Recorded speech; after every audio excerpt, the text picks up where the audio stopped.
The jester mounted his horse and sped toward the capital with such urgency that a cloud of dust trailed behind him, swirling in the air as he raced along the road. He pushed the horse so hard that it collapsed halfway there. Undeterred, he quickly found another horse and galloped off again, kicking up even more dust. But this horse, too, eventually gave out. Finally, on his third horse, he reached the capital. The townspeople were already aware that the neighboring kingdom, ruled by a cruel and merciless king, had plans to invade their land. They knew that if the attack came, it would bring devastation and suffering to their peaceful lives. So when they saw the jester rushing through the roads with such urgency, they feared he was bringing terrible news for their ruler, news that the dreaded invasion was imminent.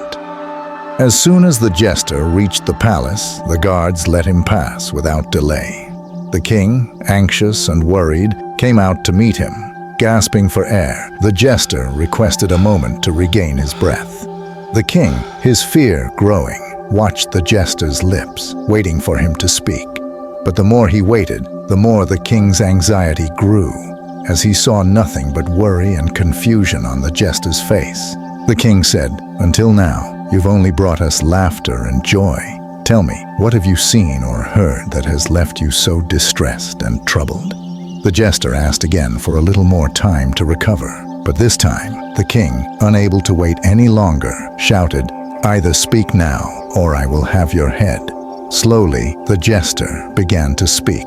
"I was in my village when I heard your heralds announcing that any messenger who could ride to the border city and return within 5 days to bring news would receive a great reward. So I immediately jumped on my horse and rode here to tell you that I am not capable of such a task." The king, stunned, replied, "You fool! You've thrown the entire city into panic, terrified the people, and nearly sent me to my grave, all just to tell me that you are not up to the task. You've stirred up all this commotion just to say you can't do. If you know you are nothing more than a jester, with no other skill than entertaining and storytelling, why did you create such a fuss and alarm among the people? Did I assign you any mission that would require you to come rushing here with excuses?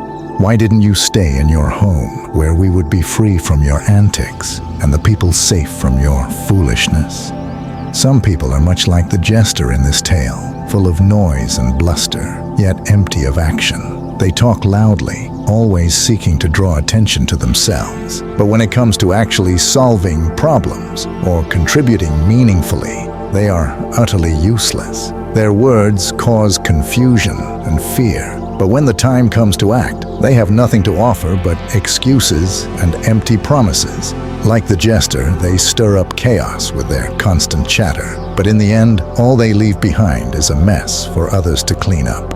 These people can be anyone in our lives. Politicians who make grand promises but fail to deliver. Influencers who shout the loudest yet offer nothing of value. Or even some scholars who speak in circles without ever getting to the heart of the matter. It's up to us to identify and recognize them, to not be fooled by their noise and empty words. We must be vigilant, not letting their chaos and fear-mongering cloud our judgment. The question is, how can we recognize these empty people?